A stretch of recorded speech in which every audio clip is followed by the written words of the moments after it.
Muy buenas tardes, estimados alumnos. Saludos cordiales para todos ustedes. Por favor, confirmar audio y diapositiva correspondiente.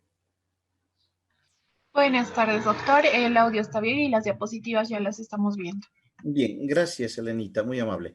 Bien, por favor, teníamos que averiguar algo sobre el sistema gastrointestinal. Teníamos algunas preguntitas. Por favor, alguno de ustedes que podría tener la amabilidad de hacerme recuerdo y de, y de hablar al grupo qué es lo que ha investigado, por favor.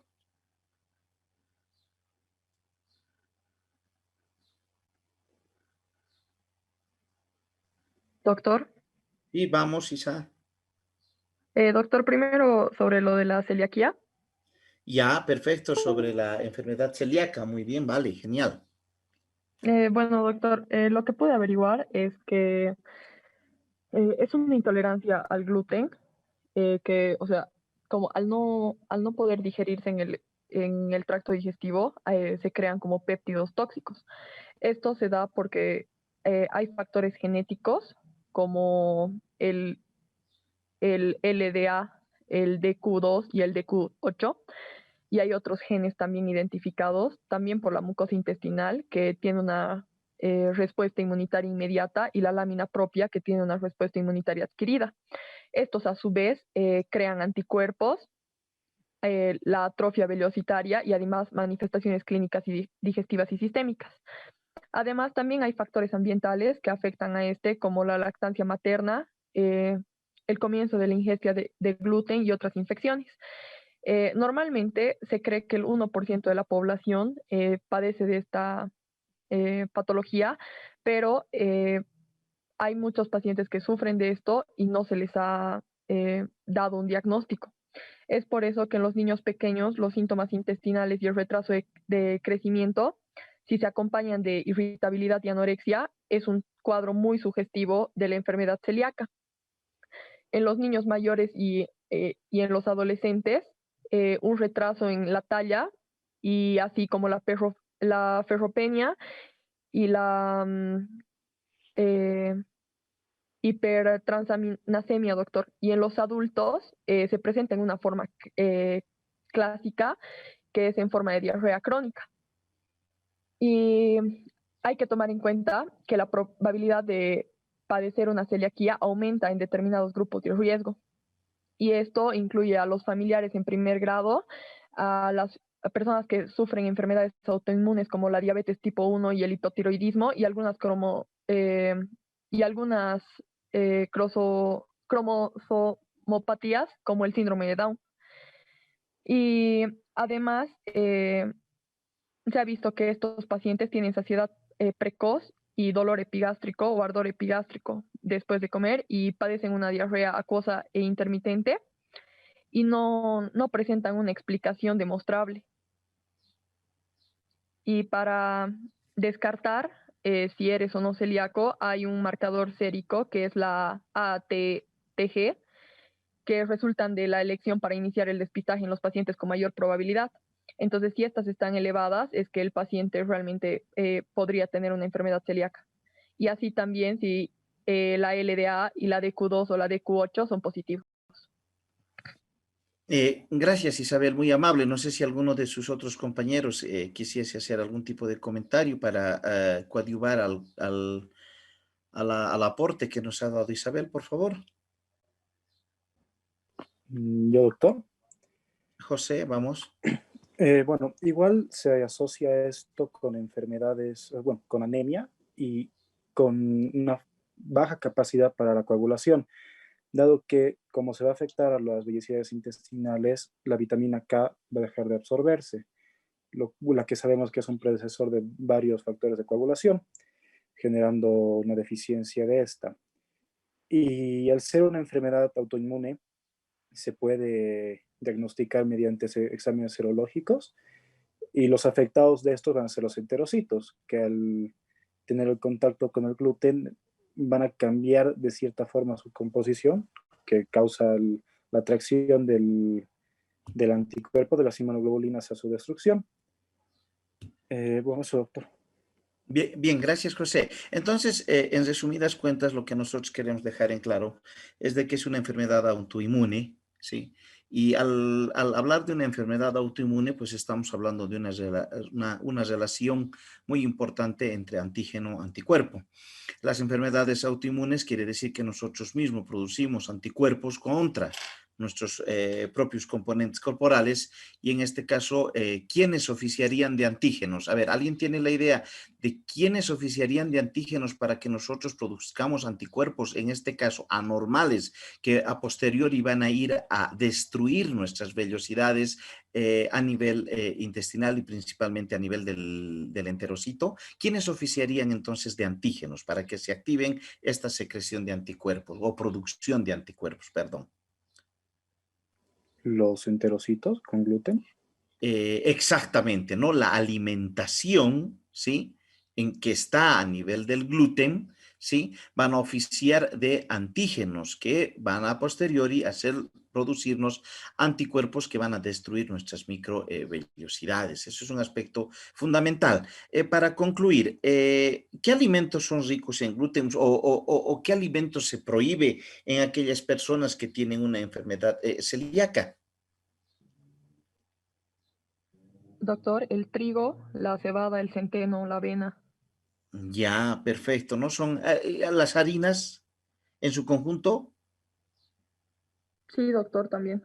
Sí, es un problema, ¿no? Entonces, ellos ofician como antígenos y justamente lo que va a existir en realidad, ¿cómo se destruyen las vellosidades intestinales? Pues se activa la relación antígeno-anticuerpo y ustedes saben que nuestros linfocitos van a secretar citocinas. Ya es de más explicarles nuevamente todo eso porque nosotros hemos visto a cabalidad en los capítulos de inmunidad la secreción de citoquinas o interleucinas. Entonces, estas citoquinas lo que hacen justamente es ir a destruir de manera despiadada, si me permiten el término, a nivel de las microvellosidades del enterocito. Entonces, por ende, no va a existir una reabsorción de nutrientes de manera adecuada. Por eso es de que estamos explicando ahora la sintomatología de estos pacientes en los niños, una falta de crecimiento, una no coherencia en la relación talla-peso, que también es otro factor importante. También su compañero José nos dijo, no va a existir o va a existir más al contrario problemas de coagulación debido a que no se reabsorbe la vitamina K, que es una vitamina importante también dentro del proceso de absorción de las vitaminas. También va a haber osteoporosis por la no absorción de calcio, etcétera, etcétera. Entonces existe varias patologías o varias sintomatologías que va a presentar el paciente debido a la mala absorción de los nutrientes, ¿sí? Y ahora la pregunta para completar esto, ¿no? Si ya le hemos puesto, hemos podido identificar con conocimiento claro, con conocimiento fisiológico, qué es esta patología, porque ustedes se dan cuenta que la fisiología es la que nos va a explicar las alteraciones fisiológicas de cualquier componente a nivel, en este caso, del tracto gastrointestinal, nos da la posible explicación de una patología. Han hablado a grosso modo de la sintomatología y les pregunto lo último. ¿Tiene tratamiento? ¿No tiene tratamiento? ¿Qué se debe hacer para prevenir este desastre autoinmune que tienen estos pacientes? Doctor, Aún, el tratamiento Isabel. consiste en cambios en la dieta.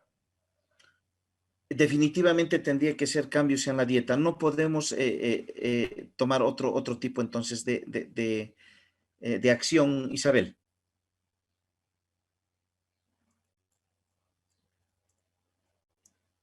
¿Alguien que tenga otro concepto, por favor? Isabel nos eh, dice cambios en la dieta. un tratamiento para la enfermedad celíaca, doctor, no existe como tal, porque al ser una enfermedad autoinmune, el problema estaría en nosotros mismos. Pero el Correcto. cual, si quisiéramos evitar esto, tendríamos que consumir medicamentos que bajen las defensas, lo cual sería contraproducente, tomando en cuenta que nos expondríamos a cualquier infección oportunista. Por lo tanto, un tratamiento como tal no existe, sería total y completamente necesario evitar la ingestión de gluten y Correcto. nada más. Correcto, perfecto. Y en realidad ya se nos presenta ya el concepto muy marcado de lo que es una enfermedad autoinmune y ustedes están viendo, ¿no? Que muchas patologías se caracterizan por ser autoinmunes y que justamente ahí radica el problema de el nivel costo-beneficio en la reducción de nuestras defensas versus defensas adecuadas para otro tipo de patologías. Muy bien, entonces importante lo que hemos mencionado y ahora con esto quería terminar diciéndole siempre que cualquier patología, si ustedes se están dando cuenta, empieza desde una explicación fisiológica. Si ustedes tienen la explicación fisiológica de la alteración que ha producido para que se realice o se presente la patología, pues van a tener la explicación a muchos otros síntomas o sintomatologías, signos, sintomatologías que tenga el paciente, porque van a ir relacionando el concepto fisiológico que a posteriori les va a dar luego el tratamiento ya aprendiendo farmacología y las medidas de prevención. Entonces, fíjense cuán importante es nuestra materia para que ustedes, me place, ¿no? Que en segundo año de medicina estemos empezando a describir patologías, no aprendiéndonos de memoria el texto que podemos investigar en Wikipedia o en alguna página de esas medio truchuelas que nos puede dar a nosotros solamente la lectura de una patología, sino ya estamos llegando a hacer análisis con nuestro propio criterio por el momento básico de lo que es la descripción de las alteraciones fisiológicas. Muy bien. Ahora vamos a pasar ya a la penúltima unidad de avance de la asignatura de fisiología, que es la fisiología endocrina.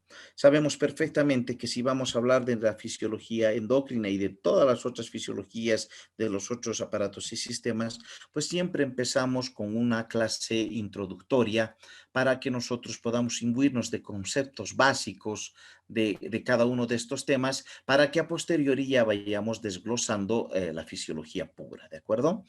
En este capítulo de fisiología endocrina, aparte de dar las consideraciones generales que son regla de cada uno de nuestros capítulos que siempre avanzamos, vamos a ir y vamos a empezar a checar primero el mecanismo de acción hormonal. También vamos a hablar ya yendo de cefálico a caudal, vamos a ir describiendo las diferentes hormonas que se encuentran a nivel de la economía humana. ¿De acuerdo a qué me refiero? Pues vamos a empezar de cefálico a caudal, la descripción de las diferentes hormonas, desde aquellas hormonas que se encuentran en la hipófisis, que tienen directa relación con el hipotálamo, sí, las hormonas hipofisiarias. Vamos a hablar de de la hormona tiroides, de la hormona paratiroides, vamos a hablar de las glándulas, perdón, de las glándulas suprarrenales, vamos a hablar del páncreas, vamos a hablar de las glándulas de secreción y a nivel de la reproducción, tanto masculinas como femeninas, ¿de acuerdo? Entonces, todas esas glándulas vamos a ir chequeando a nivel que vayamos viendo, siempre de cefálico a caudal, ¿de acuerdo? Entonces, las primeras en describir, obviamente, serían las glándulas y las hormonas que se van a secretar a nivel del eje hipotálamo-hipófisis, ¿de acuerdo? Pero antes de ver eso, nosotros vamos a hacer una clase introductoria sobre las generalidades de la endocrinología, empezando desde el concepto básico de qué quiere decir endocrinología. Nosotros podemos partir a esta palabra en dos: endo, que significa adentro, ¿sí?, o dentro, y crinología o crane, que sería secretar. Entonces, la palabra endocrinología para nuestra traducción sería secretar a sí mismo, secretar hacia adentro o secretar al interior. Ese sería el concepto de endocrinología. El componente básico de secreción, pues, sería la hormona, ¿sí? Esta hormona también debemos darle el significado correspondiente y que proviene del griego hormein, que significa yo excito o excitar, como ustedes deseen el concepto. Entonces, en resumidas cuentas, sería: la endocrinología es el estudio de las secreciones internas a nivel corporal, ¿sí?, que producen hormonas, que significan excitación, componentes excitatorios a nivel de todo el cuerpo. El sistema endocrino tiene bastante relación con el sistema nervioso. En realidad, ustedes inclusive van a poder checar en algunos libros que viene conjunto la fisiología neuroendocrina, ¿sí? Como un conjunto, porque sus acciones son muy similares, aunque obviamente tienen algunas diferencias muy importantes que más adelante vamos a irlas nombrando en cada una de ellas, ¿de acuerdo? Pero algo que les caracteriza al sistema endocrino y al sistema nervioso es la regulación y la coordinación de las diferentes acciones que se llevan, de los diferentes fenómenos que se llevan a cabo en el cuerpo. Obviamente las hormonas, el sistema endocrino a través de las hormonas y el sistema nervioso vamos a ver a través de los neurotransmisores, ¿sí? ¿Se acuerdan algún neurotransmisor? Sí, la acetilcolina, la dopamina, vamos a ver otros neurotransmisores que tienen casi la misma función que el sistema endocrino. ¿Todo esto con qué fin? ¿Con qué fin regulamos? ¿Con qué fin coordinamos? Pues para mantener la homeostasis. Sabemos nosotros que la homeostasis le da justamente al cuerpo el poder manejarse con los cánones correctos, ¿de acuerdo? Se rompe la homeostasis, se produce la enfermedad y eso es complicado. Entonces, estos dos sistemas son los principales. No digo que son los únicos, sino digo que son los principales. Generalmente una hormona se secreta en una célula productora endocrina, ¿sí? De hormona y esta, digo generalmente, vierte su producto, es decir, una hormona, al torrente sanguíneo. ¿Por qué digo generalmente? Porque un alto porcentaje de las hormonas se vierten al torrente sanguíneo, un alto porcentaje, ¿sí? De las hormonas se vierten al torrente sanguíneo para que estas hormonas a posteriori lleguen a actuar en células diana o células blanco, así se denominan. A veces una hormona producida en una glándula distante, pues su lugar de acción a nivel de su célula diana puede ser totalmente lejos, su célula blanca, ¿sí? Blanco, para que a posteriori se produzca una respuesta. Una característica importante es de que hemos dicho que la mayoría pasa al torrente sanguíneo. Entonces, eso quiere decir que si hay la mayoría, debe haber una minoría de que las células no pasan al torrente sanguíneo y son estimuladas de la siguiente manera. Existen hormonas autócrinas y parácrinas. Estas dos se van a caracterizar por no pasar al torrente sanguíneo. La autocrina, por ejemplo, se caracteriza principalmente por que una célula produce, ¿sí?, la hormona y activa en su mismo receptor. Eso es muy importante que ustedes sepan. La palabra receptor es vital para poder nosotros entender el mecanismo de acción de las hormonas. Entonces, la palabra autócrina es cuando una misma célula, pues entonces se une a su propio receptor de superficie, ¿sí? Si se están dando cuenta, la acción de una hormona está directamente relacionada a su receptor.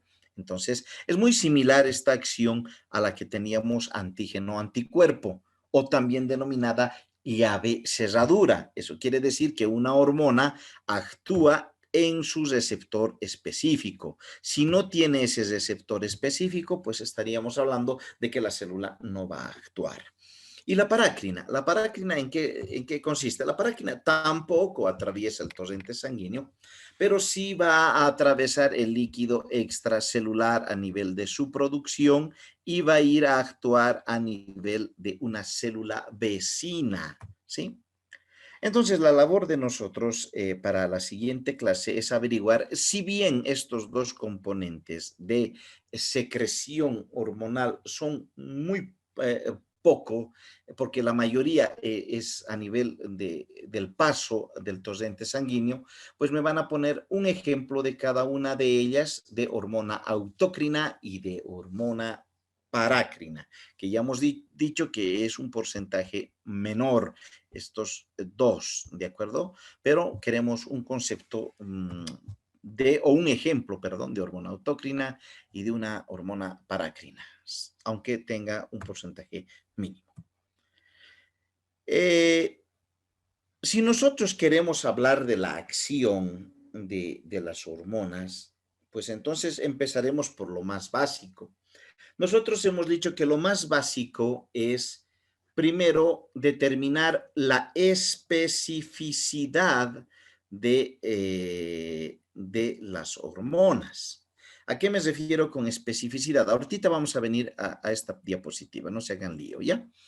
La especificidad de las hormonas, ¿qué quiere decir? ¿Se acuerdan que la mayoría se vertía al torrente sanguíneo? Puede ser de que una vez que pasó por el torrente sanguíneo se dirija por diferentes lugares, pero ¿cuál es el lío? A veces en lugares cercanos puede existir células diana, que se llama, ¿sí? Pero estas células diana, si no contienen, ¿qué cosa? El receptor específico, ¿sí? El receptor específico para nuestra hormona, entonces esta no va a producir ninguna respuesta. En realidad no va a ingresar al interior de la célula y por ende no va a producir ninguna respuesta. Entonces, siempre deben tomar en cuenta que la acción hormonal goza de especificidad. Miren, en un lugar más lejano encontramos una célula receptora o una célula diana que efectivamente contiene el receptor para, en este caso, hormonal, y de esa manera recién se va a producir la respuesta. Entonces ahí estaríamos hablando del ejemplo llave cerradura o especificidad hormonal, que es muy importante que ustedes sepan. A ver, a las hormonas hay que clasificarlas por el aspecto didáctico que a mí me interesa esencialmente en ustedes, es según su estructura química. Van a ver que no de locos vamos a clasificar según su estructura química para ver el accionar de cada una de estas. Existen muchas hormonas, pero las vamos a clasificar a esas muchas hormonas. Fíjense acá hay aquí la hormona del crecimiento, la prolactina, la tiroliberina, la progesterona, la testosterona, los estrógenos que son sexuales, la tirosina, la T3, la T4 que ustedes deben de conocer, las suprarrenales con adrenalina, noradrenalina, etcétera, etcétera, que nosotros vamos a ir nombrando porque hemos dicho que vamos a ir de cefálico a caudal, todas esas hormonas y principalmente son varias las que se encuentran en el primer capítulo endocrinológico que es hormonas hipofisiarias, pues ahí vamos a ir clasificándolas. ¿En cuántos grupos? En 3 grupos, ¿de acuerdo? ¿Cuáles son esos 3 grupos? Las hormonas proteicas, las hormonas esteroides y las hormonas derivados del aminoácido tirosina. Entonces, desde ahora en adelante, para hablar de endocrinología siempre tenemos que empezar por lo más básico. Y lo más básico que nos ha dicho el doctor es aprendernos la clasificación según su estructura química. Proteicas, esteroides y derivados del aminoácido tirosina. Ustedes ya, cuando yo les diga, vamos a avanzar, jóvenes, ahora si quieren toman el apunte de acá, no es necesario todavía porque recién vamos a ir avanzando cada una de ellas, lo que sí ya deben saber son los nombres, por lo menos, para que tengamos claro el conocimiento. Entonces, cuando yo les diga, vamos a hablar de la hormona del crecimiento que pertenece a la hormona proteica. Y entonces ahí ya vamos a ir empezando a clasificarlas y colocarles en cada una de estas posiciones según las 3 que hemos mencionado, según la estructura química de la clasificación de las hormonas. ¿De acuerdo? ¿Y por qué las clasificamos en estas 3 según su estructura química? Porque nosotros hemos sido claros y hemos dicho, hay algo que nos llama la atención en el mecanismo de acción de las hormonas y había sido la especificidad, ¿no? La especificidad es cuando la célula tiene su propio receptor para cada una de las hormonas. Entonces, acá nos dice que estas hormonas proteicas, esteroides y derivados del aminoácido tirosina se van a diferenciar justamente de su receptor. Eso quiere decir que su receptor se van a encontrar en diferentes partes de la célula, ¿sí? Que es muy importante que ustedes sepan. Entonces, fíjense, el primer grupo hormonal era justamente la hormona proteica, ¿no? Las hormonas proteicas. Estas hormonas proteicas, y como me he adelantado en la descripción endocrinológica, dijimos que existen receptores específicos. Pues estos receptores para cada hormona, en la hormona proteica, estos receptores se van a encontrar en la membrana de la célula diana. ¿Sí? Ahí se encuentran, ¿sí? En la membrana de la célula diana, acá. ¿Sí? Acá. Ahí se encuentran los receptores para las hormonas proteicas. En cambio, si nosotros somos analíticos, vemos que existen otros receptores en otras partes de la célula. Por ejemplo, las hormonas tiroideas, que es también otro grupo dentro de la clasificación química, van a tener, y también las del derivado del aminoácido tirosina, sus receptores ya no se encuentran en la membrana, no están en la membrana celular, sino se encuentran ya en el interior de la célula, ¿sí? Algunos receptores, miren dónde se encuentra. ¿Dónde se encuentra este receptor? ¿Dónde estaría ubicado a nivel de la célula?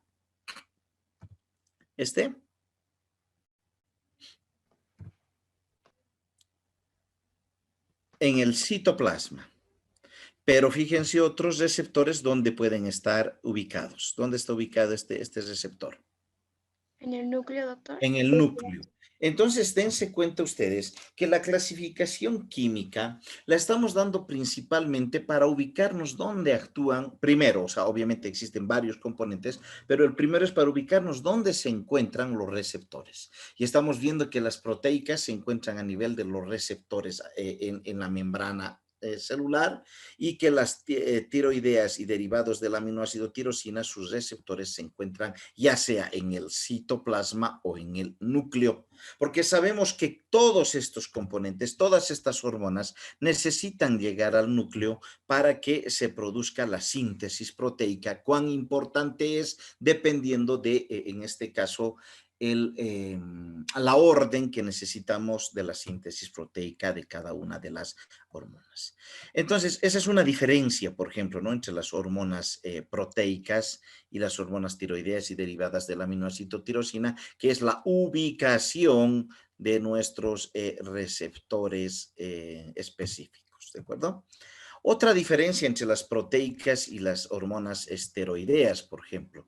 Una diferencia de las hormonas proteicas es de que estas hormonas proteicas habían sido, se pueden almacenar, almacenables, ¿sí? O sea, pasan por el retículo endoplasmático rugoso, aparato de Golgi, que está de más para ustedes, ¿no? Mencionarles porque han visto histología, se almacenan en pequeños sáculos o vesículas, y estas, de acuerdo a demanda, por un mecanismo que es la exocitosis, pues atraviesan el torrente sanguíneo, pasan al torrente sanguíneo.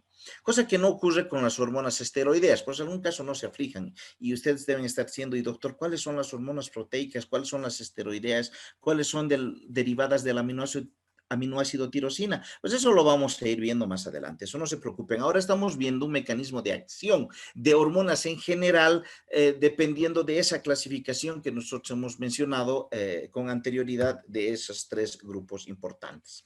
Las hormonas esteroideas, por ejemplo, jóvenes, no se almacenan, o sea, no tienen el poder de ser almacenables. Entonces, se secretan de acuerdo a demanda, no se van a almacenar, entonces por ende tampoco van a expulsar por exocitosis sus vesículas, sino que por difusión normal atraviesan el torrente sanguíneo y pasan a la circulación sistémica para la redistribución en diferentes lugares. Entonces es otra diferencia, aparte de nuestro receptor, el tipo de almacén que tienen estas hormonas, ¿de acuerdo? Aquí checamos, por ejemplo, nosotros, y vemos entonces, hablaremos de las hormonas proteicas y de las hormonas esteroideas. Que quede claro que las hormonas proteicas, su receptor de membrana, perdón, sus receptores se encontraban en la membrana. Y de las esteroideas y derivados del aminoácido tirosina, a veces se encuentra en la membrana, pero casi nunca, a veces. Más se van a encontrar en el núcleo y también en el citoplasma. Eso está claro a nivel de las diferencias de su ubicación de su receptor. Entonces, si nosotros nos ponemos a hablar de la primera hormona, según la clasificación eran las proteicas, ¿se acuerdan? Entonces, ¿qué habíamos dicho? Las proteicas se van a contener un receptor en la membrana. Esa es su característica esencial. Pero acá encontramos ya la explicación fisiológica del por qué el receptor tiene que encontrarse en la membrana. El receptor tiene que encontrarse en la membrana porque las hormonas proteicas son hidrosolubles. A ver, si decimos que las hormonas proteicas son hidrosolubles, ¿podrán pasar de manera sencilla la barrera o la membrana celular? No, doctor, necesitan de unos transportadores. Claro, ¿por qué no pueden pasar de manera esencial la membrana celular? Porque la membrana es liposoluble. Entonces necesita de una puerta que esté justamente en la membrana y que sea específica. Entonces, no de locos, tenemos de que las hormonas hidrosolubles proteicas tienen que tener su canal al interior. La idea es la siguiente. Entra la hormona y se ve acá en el citoplasma. En el citoplasma no sabe qué hacer, se pierde, porque ella tiene que ingresar acá. Tiene que ingresar a el interior del núcleo celular para la síntesis de proteínas, ¿no? Entonces, si no ingresa, si está perdida, necesita de alguien quien la lleve hasta el interior del núcleo para, en este caso, tener una modificación de la síntesis proteica. En tal sentido, que va a necesitar de alguien, va a necesitar de la ayuda de alguien, que nosotros vamos a denominar segundos mensajeros. Estos segundos mensajeros justamente, pues, favorecen a eso. Sí, ahí está, ¿ven? Este segundo mensajero es el que va a llevar o va a transmitir la modificación proteica para posteriormente llevar al núcleo. Son en número, o vamos a nombrar en número de 3 por el momento, ¿sí? El AMP cíclico es un segundo mensajero característico de las hormonas proteicas. En orden de importancia es el AMP cíclico, el segundo sería la fosfolipasa C y el tercero sería la tirosinosinasa, que también es entonces un segundo mensajero o segundos mensajeros que cumplen una función importante.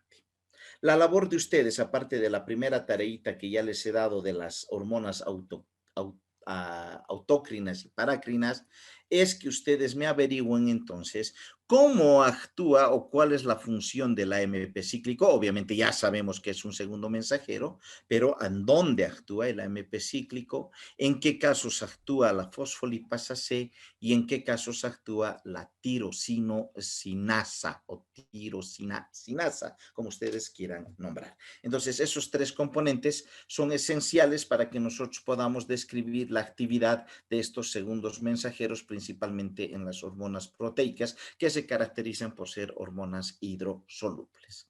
Bien, entonces ya tenemos dos cositas para debatir la siguiente clase. Como siempre, bueno, hemos tenido una semana muy ardua de trabajo, porque aquellos alumnos que no están con mi persona en prácticas, pues les comunico que estamos pues utilizando un buen tiempo también en las prácticas para evaluar el desempeño de sus compañeros que llevan conmigo práctica. Entonces estamos también un poco cansaditos y saturaditos de tiempo. Entonces, en tal sentido, vamos a quedar acá, estimados jóvenes. Nos vemos la siguiente clase, el día lunes, y vamos a continuar con el avance de la 9ª unidad temática, que es fisiología endocrina. Que tengan ustedes una excelente jornada, estimados jóvenes, y pasen un lindo fin de semana. Hasta luego. Hasta luego, doctor. Gracias. Hasta luego, doctor. Gracias. Chao, chao. Hasta luego.